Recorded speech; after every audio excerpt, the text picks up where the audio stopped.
Good afternoon, everybody. Today's a little more of a better subject for me. Most of my subjects have been heavy mental health stuff or physical topics and things like that. We're going to talk about my favorite topic on the planet, my kitty cat. She's my whole world. She's my little baby. She's my princess, and I love her to pieces, even though sometimes some people might think it doesn't sound like that because I do complain about her. But I adore her. I think she's just the most amazing little kitty. Anyway, so my cat is she just turned 7 years old. I don't know her exact age and her exact birthday. They said she was 1 year old when I adopted her. I adopted her on January 3rd. I gave her January 4th as her birthday because I could remember that because it is my mother's birthday and was my mother's birthday. And anyway, I gave her January 4th for her birthday because then a year would have passed since I adopted her. And both the rescue that I got her from and the vet said she was a year old.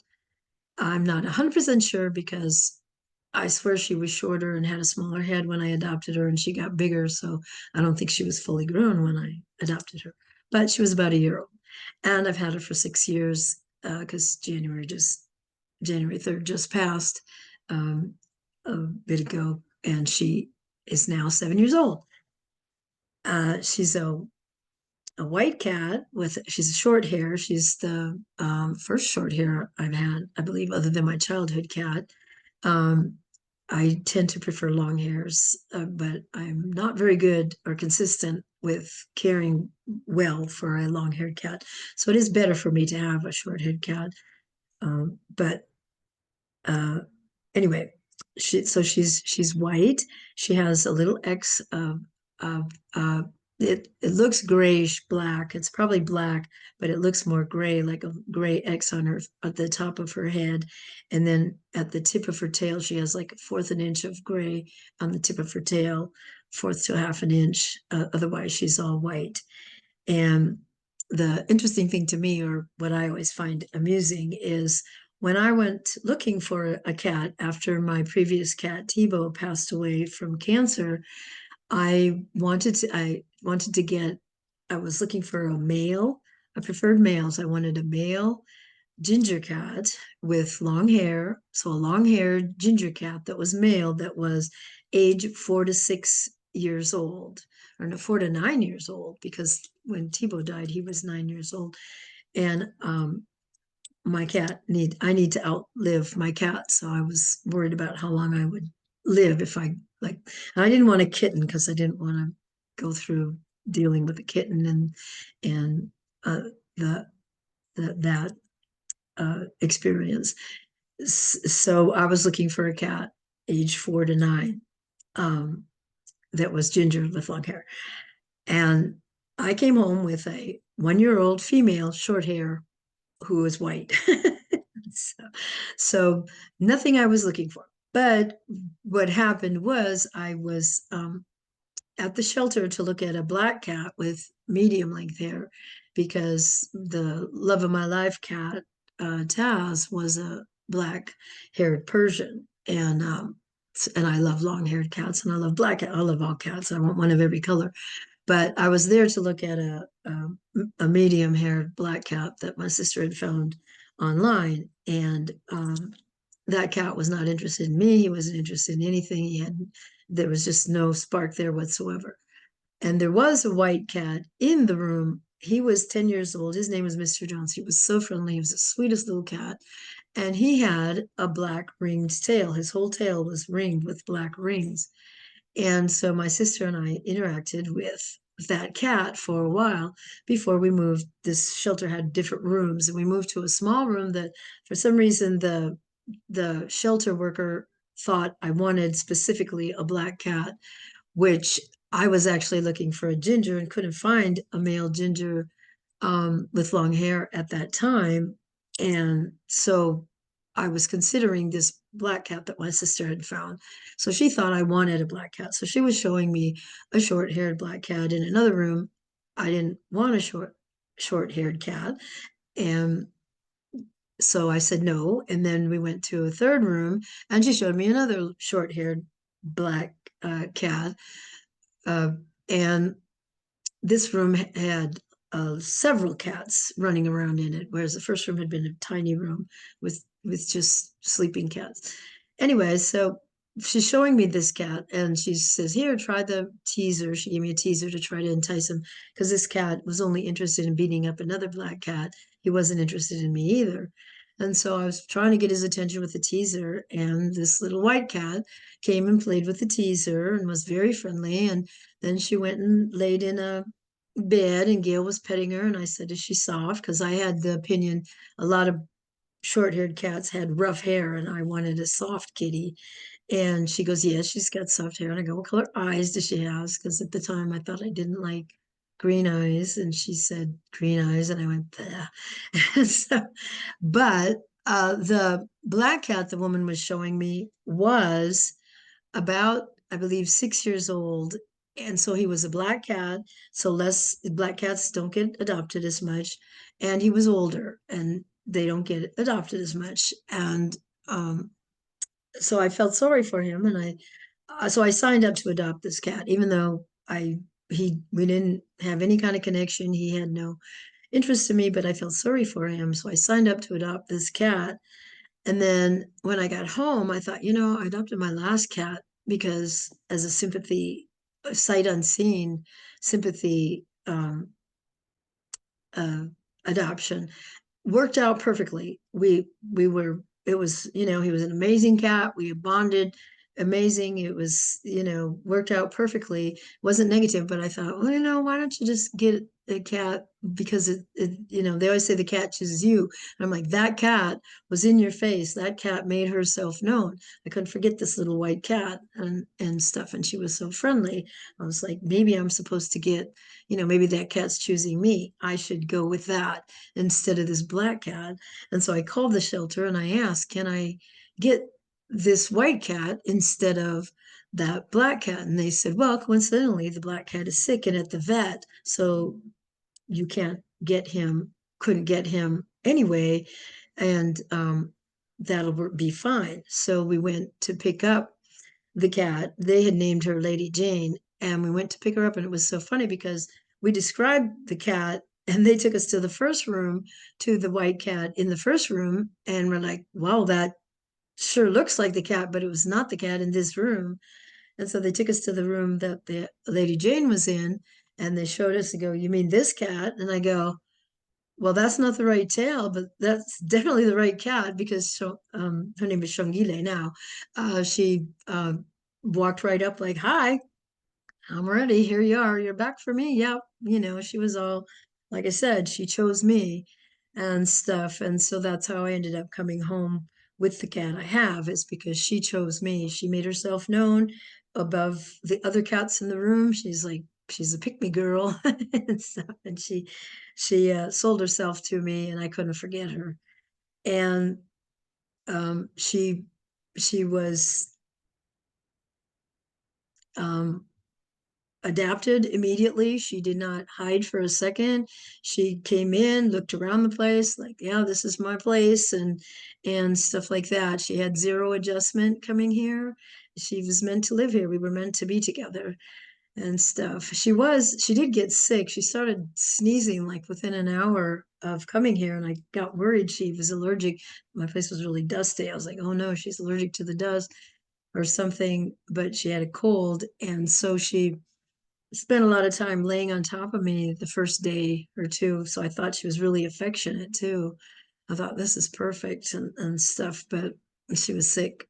Otherwise, she's not that. She does lay on me now, but it's taken 6 years. She's getting more affectionate every year, but she did not turn out to be as affectionate as I would like a cat to be. And that has been a work in process kind of thing. But that's how I ended up with a white short-haired cat when that is not what I was looking for. I had wanted a white Persian for years, but the majority of them, if they have blue eyes, are partially or all deaf. And so I couldn't get my white cat with blue eyes, or and black, it was my favorite color. So when I got the black Persian, I was pretty happy. But I'm in love with white cats now because she's awesome. Except I do worry about one guy with a white cat said you got to be careful how much they're in the sun because they get cancer on their ears and their nose a lot. Because it's with the pink skin and the sensitivity and stuff like that. Luckily, she's not a heavy sun worshiping cat, so it's not as big a problem as it could be. But I do have that concern that I need to watch out for her ears and her face getting too much sun. So that is a white cat tip that one person online gave to me, and stuff like that. Because his cat did get cancer in the nose. White cat did. And then there's her name. Most people, including me, a lot of the time cannot say her name correctly. Hardly anyone can say her name correctly. Her name is Shongile.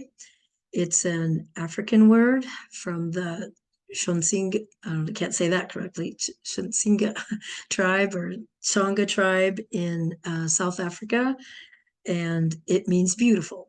Some things have said it means beautiful one or exceptionally beautiful, but it basically means beautiful.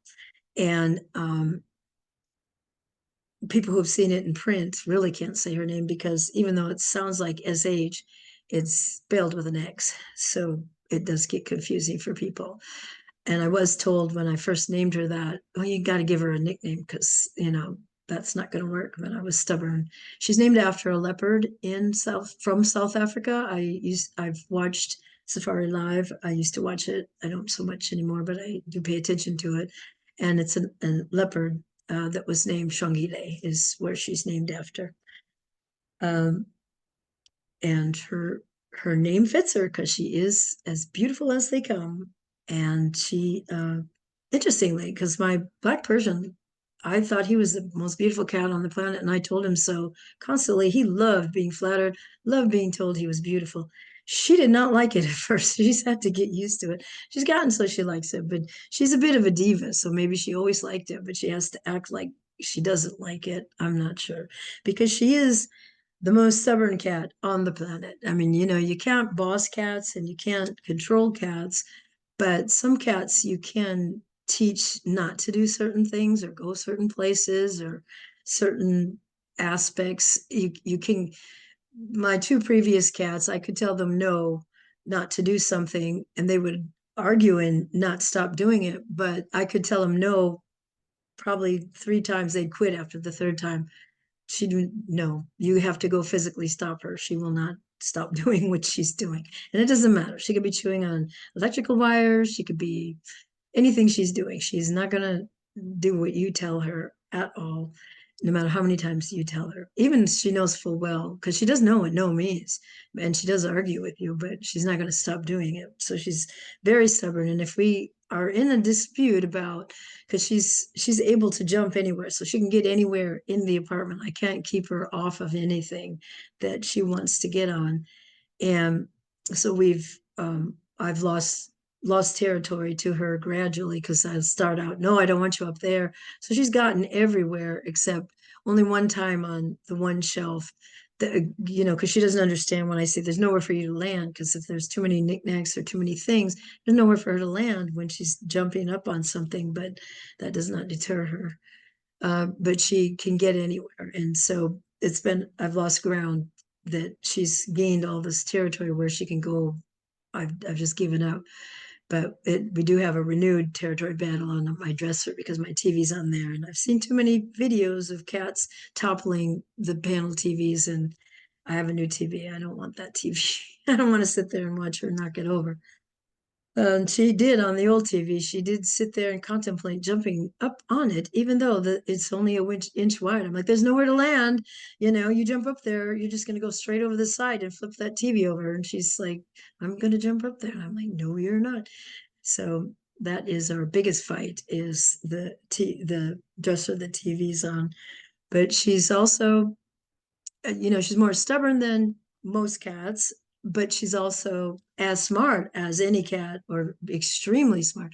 I thought T-Bill, my previous cat, was so smart. He was the smartest cat, but she outshines him in other areas. It took him, I don't know, like years to figure out when the phone rings and mom says okay and hangs up, somebody's coming in the door.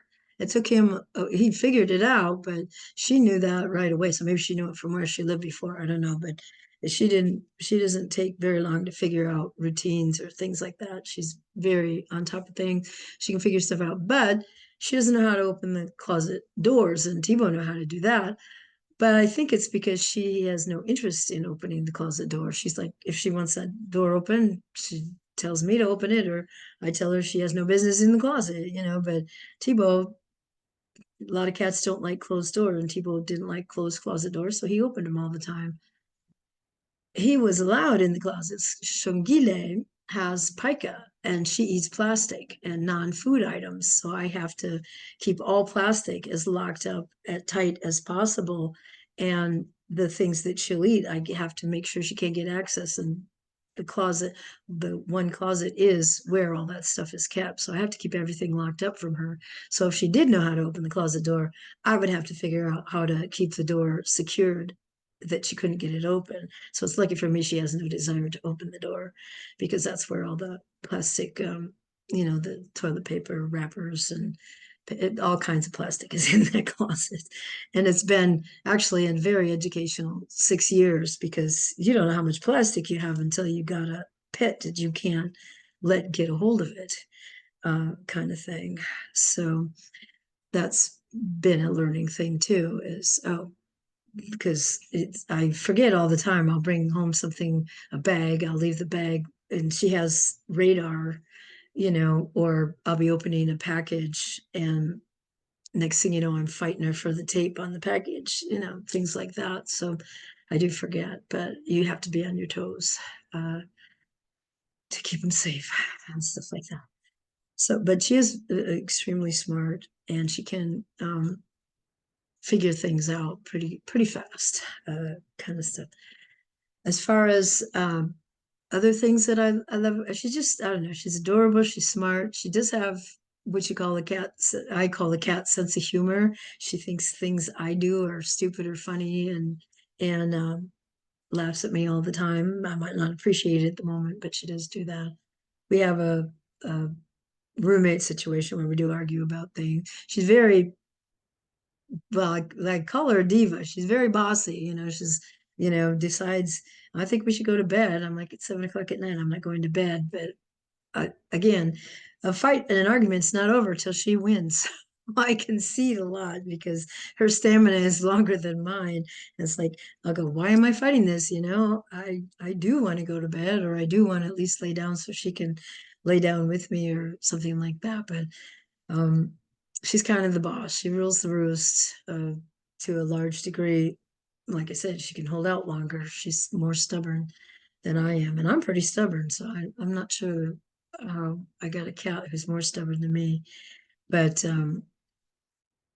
she's also pretty spoiled, or at least people tell me she's spoiled. I don't know. I like spoiling her, but she's not as much fun as some cats. She doesn't eat, she eats plastic, but she does not eat treats or canned food. So you can't win her over through her stomach. You can't bribe her with treats. You can't bond with her with treats, anything like that. She, I think in her previous life, liked some kind of canned food, because when you open canned goods, she comes running, give me, give me, give me. And then I bought many, many brands and many, many flavors, and opened them, and she'd be excited, and I'd put it down, and she'd stick her nose up going, I don't eat that. So I haven't found whatever it is she thinks I'm opening when she comes running. But so she's not a cat you can get through the stomach to at all. And you can't do it through toys, because she doesn't play much, and she doesn't play interactively either. She plays by herself. If I try to play with a teaser or any a string or stuff like that, she just wants to take it and walk off with it. She won't interact with me playing with it and things like that. But yeah, but she's special. She's just so beautiful and so cute and funny. She is funny and stuff. So that's my cat. I went on too long. I'm sorry. I could talk about her for hours. I could talk about cats in general for hours, but my cat in specific for hours. So I hope you're having a great day, and I will see you the next time. Thank you so much.